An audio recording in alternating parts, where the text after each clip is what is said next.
everybody, and welcome to another edition of the Coco and Daltz podcast. Oh, we're excited about this one. This is going to be a good one. For this week, I'm still not Coco.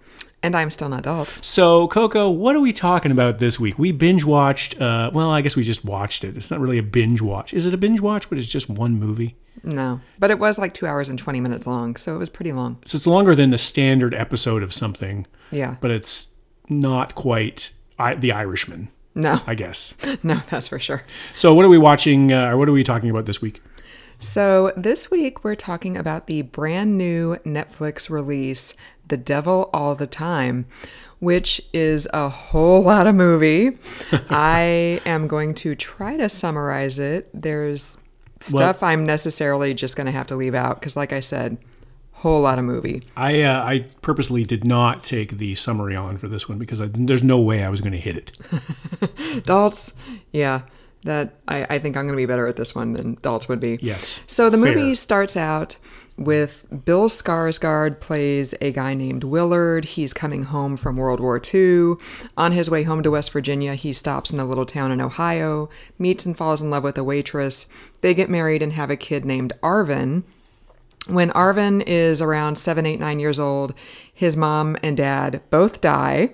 So he's now an orphan. He gets shipped off to West Virginia to live with his grandma, who is also raising the baby daughter of a family friend who got killed by her crazy preacher husband, who, as an aside, killed her and then tried to resurrect her, which, spoiler alert, never actually happens. This is not a summary. This is actually the movie, I think. Yeah. So grandma's raising now Arvin and baby Lenora. Flash forward 15 years. Arvin is now played by Tom Holland, a.k.a. Spider-Man. Lenora is now played by Eliza Scanlon, also known from Little Women. Lenora gets pregnant by sleazy preacher Robert Pattinson. She kills herself. Arvin figures out Pattinson, a.k.a. Arpats, a.k.a. Edward Cullen from Twilight. Spider-Man, which I knew. I totally knew that. Spider-Man figures out that Edward Cullen is the baby daddy. There's a confrontation. Spider-Man flees West Virginia and goes back to Ohio, where he gets picked up. So the whole time this plot is going on, featuring Arvin, there's another main plot featuring a husband and wife serial killer team played by Riley Keough and Jason Clarke. Mm-hmm. They pick Tom Holland up after he has car trouble. A confrontation with them ensues.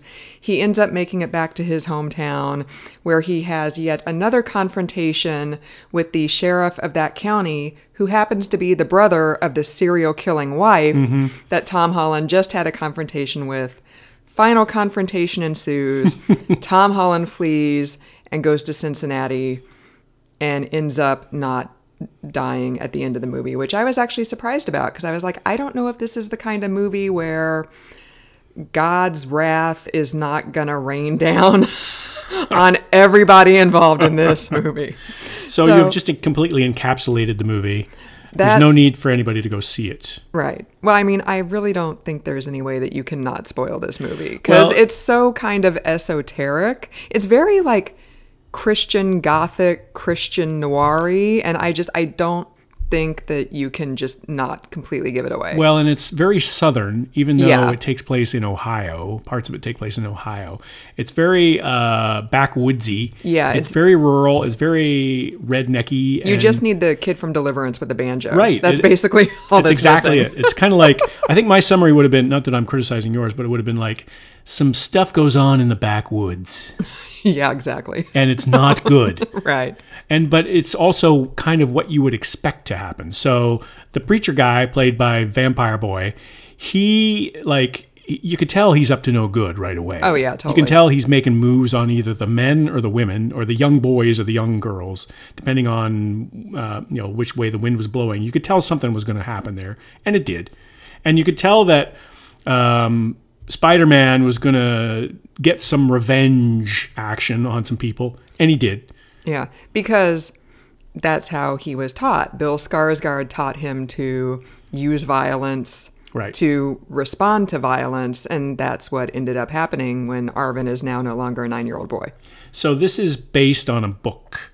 And the author of the book, I believe his name is Donald Ray Pollock. He was the narrator Right. of the movie. So there were voiceovers throughout the movie that would kind of have quick asides. It was kind of like E2 Mama Tambien-ish in that Wow. respect for me. I was going to say Shawshank Redemption. Oh, that too. In the murder and the malfeasance, and it felt a little bit like, I mentioned this to you offhand when we were watching it. It sort of had like an "Oh Brother, Where Art Thou" kind of vibe to the Coen Brothers classic with George Clooney and assorted other great character actors in that one.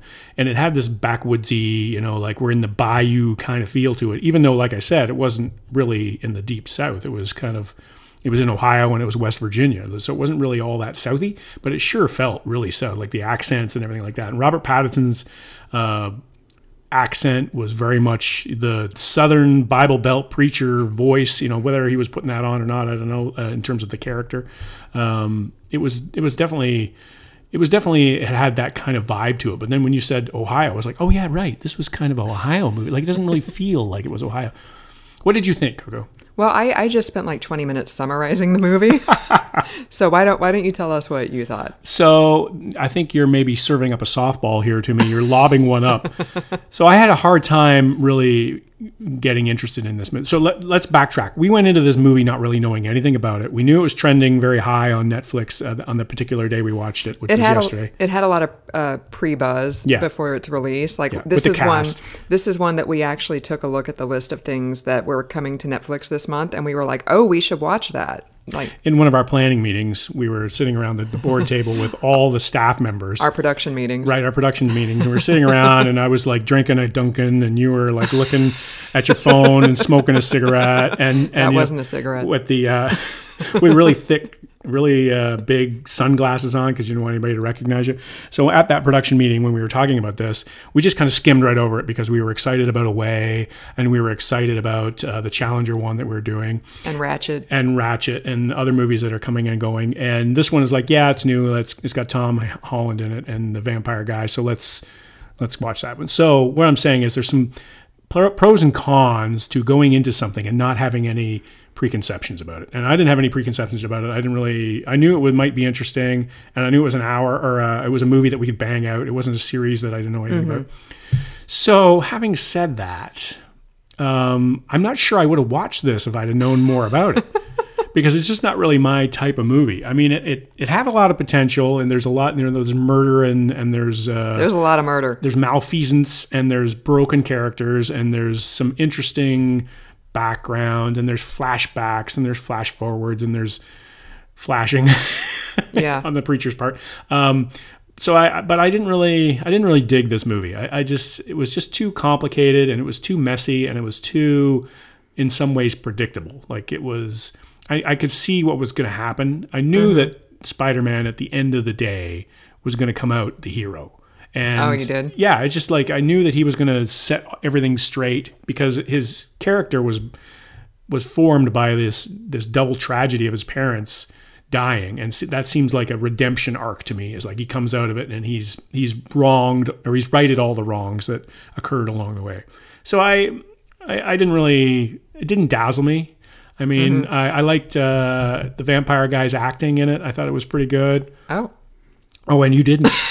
I thought, but I haven't seen him in anything else. So I don't know what the comparison is there, but I thought he was pretty good. And I thought Tom Holland was okay. I mean, I've only seen him in Avengers, I think. Yeah, Spider-Man Homecoming. And did we see Spider-Man Homecoming? We did. I dragged you to that. Okay. You sat there and you steam was coming out of your ears the whole time. Was it a movie? Yeah, we went to the double dip. Was I sitting and facing the other direction during part of the movie? No, but you were very slumped over, and the body language was like, I really better get some later because I'm really angry about this. And when you say some, you mean cookies, because that's what we're talking about. Well, I thought he was fine. I mean, I don't really know much about his acting chops. The fact that it was a book, you could tell. Yeah. The narration is a dead giveaway. When they can't stitch the storyline together, they throw in a narrator to try to pull everything together when it's a book adaptation. And it was fine. But I think it's, I mean, I'm getting ahead of myself, but I'm not recommending this one. How about you, Coco? Wow. You go. I was more into it than you, but definitely not knowing anything about it, I think, was a setback because I could have braced myself for it better if we had known. I loved Tom Holland in it. I thought he was great. Oh, yeah? I did not like Robert Pattinson. Oh, how come? I thought he turned the camp up to 11. He was like the only person playing it campy. Everybody else was being very deadly serious. Right. And like when he was talking to Lenora in, I believe, one of the seduction scenes, or maybe when she told him she was pregnant, and he said something about Hollywood celebrities like Ava Gardner or whatever. And I was like, what is that accent? Like, what are you doing? But he was a preacher, though. He's like, the way I took it was his character was supposed to be over the top anyway. And he was acting in that role. I've only seen him, I believe, in the Twilight movies and The King, which you weren't interested in watching last year, so I watched it on my own. It was that Timothée Chalamet movie about Henry V, I think, and Joel Edgerton was a period piece. Yeah, that fatty. Who is that fatty? I don't know. It starts with an F. Falstaff. Oh. Yeah. Anyways. I was thinking John Candy. I mean, anyways, Robert Pattinson played the French King, and he also played that was also a very kind of serious movie. And then suddenly here comes our Pats, and he's all campy, and he's got like a blonde wig, and he's very fay. And so wait a minute. What about the King in Hamilton? The King in Hamilton was great. Yeah, but he was campy. Yeah, but that fit, I thought. Yeah, I don't know. Yeah. And especially with like our preconceptions about George III as well. Yeah. So for me, Robert Pattinson is one of those people I can only see him as Robert Pattinson, and then you throw him in this, and he took me out of it. I was just like, oh God. So you're not going to go watch him in Batman? Probably not. I'm probably not. So Tom Holland, yay. Our Pats, nay. The storyline, it was intriguing. It was very kind of windy around. Yeah, that's why I say complicated. I had a hard time following a little bit of it. I just meant it more like kind of meandered. Like I thought that it finally got like pretty good when Tom Holland just went crazy and started killing people. Yeah. So like the last like 20, 30 minutes of the movie, like that was when I thought it was like a really gripping, it was focused, exciting movie. And then before that, like I understand why you had to have everything before that, but it was just very kind of slow and plotting. Well, you don't want it to turn into like First Blood or anything like that. Well, I would. I know you don't. I know you're tired of the action movies, but I'm just like, yeah, man, just shoot everybody. Let's do it. These are the times we're living in, people. Coco is fed up and had it. And in real life, I'm like, due process. But in movies, I'm like, yeah, that guy's getting what's coming to him. I'm like, you kill our Pats. Like, you kill Sebastian Stan. Like, Spider-Man's taking out Bucky Barnes. Let's do it. Like, so I was harsh. I was feeling the Christian vengeance in this movie. So when I'm sitting beside you watching a movie and you're completely motionless and you're focused entirely on the movie, I'm thinking, wow, she's looking at the subtext here and she's looking at where the influences are, and I'm fascinated. And meanwhile, you're like, kill the MF. Yeah, pretty much. Well, stab him in the eye. Well, there was subtext because all the really bad guys in this movie are people who are supposed to be good guys. Authoritarian. Like the cops. Or authorities, I guess. Yeah, the cops and the preachers. And I would hope that by now everybody would like know that just through life experience, that usually tends to be not true. But this just really... The people you're supposed to trust are not trustworthy. That's the message in this movie. Yeah, exactly. Or the like book, I guess. One preacher like kills a lady. Yeah. One preacher is just like banging all the teen girls he can. Right. There's a cop who's a corrupt cop. He covers up like his sister's crimes and stuff. Like all the people you're supposed to trust who are supposed to serve and protect do not do that. So I wanted to see more about the corrupt cop covering up that was really fascinating to me, and maybe there's more about that in the book. But if you come upon something like that, and what comes first? I mean, family obviously comes first, but in a situation like this where your sister is part of a serial killing spree, where does the line get drawn? I mean, you got to be a cop first. I mean, I'm sure you take some sort of oath to say you'll uphold the law whenever possible and to the utmost, whatever it happens to be, when you get signed in as a cop. So that really seemed to me, that was really interesting, and that was kind of a very flash in the moment sort of part of the movie. So I thought there could have been more there, but maybe that got lost because there's just, there's only so much time. Right. And I did actually like, so Sebastian Stan played the sheriff, the brother of Riley Keough. When he realized what she and her husband had been doing, he destroyed all the evidence, like all the pictures they'd taken of her having sex with the victims and then the victims' bodies. Like he destroyed all those pictures. He burned everything. Like I think he scrubbed down their apartment. But then in his final confrontation with Arvin had been in their car and he had taken photos from the car after his confrontation with the husband and wife.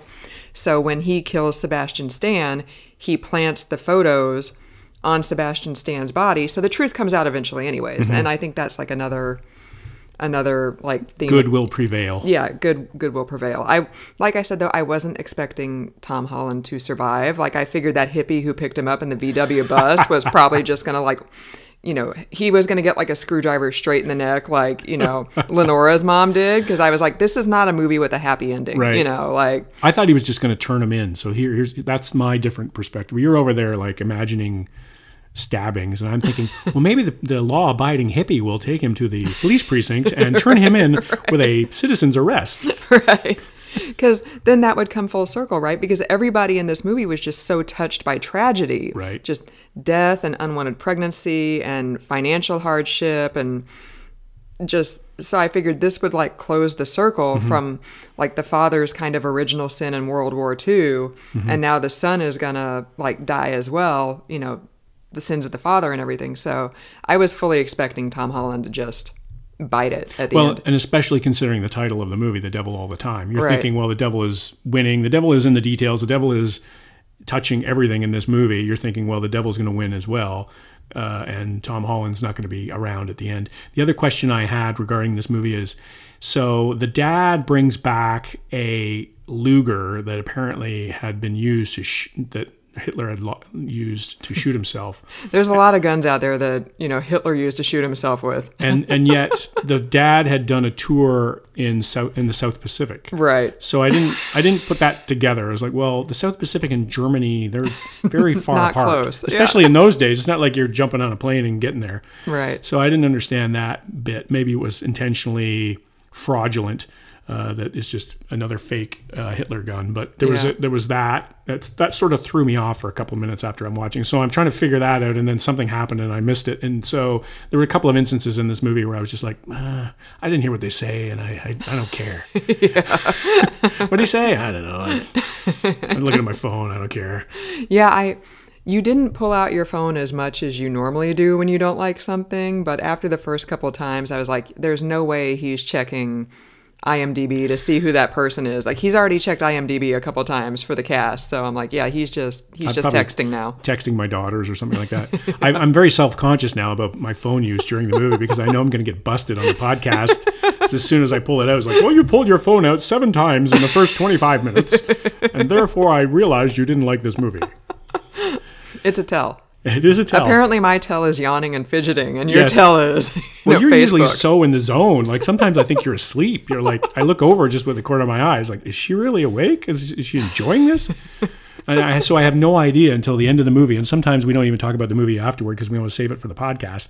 And so I'm like, I wonder how she's reacting to this movie. Like sometimes I can tell, like especially if we're binge watching something like Away when there was so many episodes, it's like, well, we got to talk about some of this stuff because we can't store it away. You're not supposed to bottle everything up. You're supposed to let it go. Communication is the key. Right, to a successful podcast. So is there anything else you want to say about The Devil All the Time? No, I just it's not even half a Bible up. I think it's just wow. Yeah, it's like a fraction of a Bible. I didn't care for it very much. And it had a lot of potential. Like it could have been, in the Garden of Good and Evil, it could have been like a Southern treatise that was done well, and you had sort of fear in your mind for the characters and that sort of thing. But it just didn't, and supernatural and things like that. Like I'm not looking for magic or anything like that, but it just didn't it didn't connect to me. And maybe the book is better. The books are always usually better in these kinds of things. So the book is probably a little bit more layered and a little bit more connected, but this one just didn't do it for me. How about you, Coco? What are you going to do today? Are you going to do a letter grade or a number grade, or are you just going to kick me underneath the table? I'm going to go back to the letter grade because, as listener will know, I was unable to give a letter grade on our previous podcast. So I got to be consistent. I got to get back on track. I'd say I'd give this maybe like a C-. Oh, really? Yeah. I thought it would have been higher than that because you liked it more than I did. I did like it more than you, but I think it was too long. Mm-hmm. It was just very meandery. You didn't like our Pats either. No, our Pats was not a plus at all. Tom Holland I thought was great. Yeah. But I think that's because Tom Holland is Spider-Man and you're like extrapolating that out of it. Another strike against the movie is that there was doggy side early on, and I was very unhappy about that. And, canine side? And at the very end, Tom Holland goes back to the old homestead, and he finds his dog's bones and buries them, and buries the Luger with them. Right. And those bones, by the way, were amazingly scrubbed clean. Oh my God, they were. So they were like bleached white. It's like he went into a museum. At first I was like, that can't be the dog's bones because they're too clean. Like, where did he get those from? So what do I know? Right. So, yeah, it was fine. I'm not sitting here like, oh, that's 2 hours and 20 minutes of my life I'll never get back. But like, I don't need to watch it again. Yeah. I'm not going to run out and buy the book either. Sometimes if I watch a movie and I really like it, I'll go out and buy the book, like Up in the Air or something like that. But not this one. Yeah. If I haven't already read it. So there you go, listener. Coco and Daltz don't really recommend The Devil All the Time. Yeah. And we've had some pretty good stuff lately, and we've had a good string. So every now and then you're going to get a dud, I think. Yeah. For real. I also want to mention the crazy preacher who stabbed his wife in the neck with a screwdriver and then tried to resurrect her. Played by the same guy who played the crazy big pharma biotech guy in The Old Guard. Yes. So this guy apparently is making a career out of playing villains in Netflix original movies. So reprehensible dudes. As soon as he showed up on the screen, I was like, that's the guy from The Old Guard. And so be prepared to see more of him, apparently, in Netflix original productions. Maybe it's like the olden days where they have like studio contracts. Oh, yeah. You know, and he's got like a Netflix studio contract. How can we get one of those? I think we should get one, actually. And we should just be like in the writer's room with all these ideas we've got. That's a great idea. Netflix, please email us at cocoandaltz@gmail.com and let us know that you would like us to work for you. We would appreciate that. We'll take the call. Yeah. You can also find us on Facebook at Coco and Daltz. You can find us on Twitter at Coco and Daltz. You can find us on the interwebs at cocoandaltz.com, where we review things that we don't talk about on the podcast. And finally, for the podcast, you can find us on Apple Podcasts, Spotify, Pandora, Stitcher, SoundCloud, TuneIn, Google Play, YouTube, IMDb, and now on Amazon Music. Oh, yeah. Oh, yeah. And if you're in India, we are also on Ghana. So once again, listener, thank you for joining us. We appreciate it. I'm not Coco this week. And I'm not Daltz.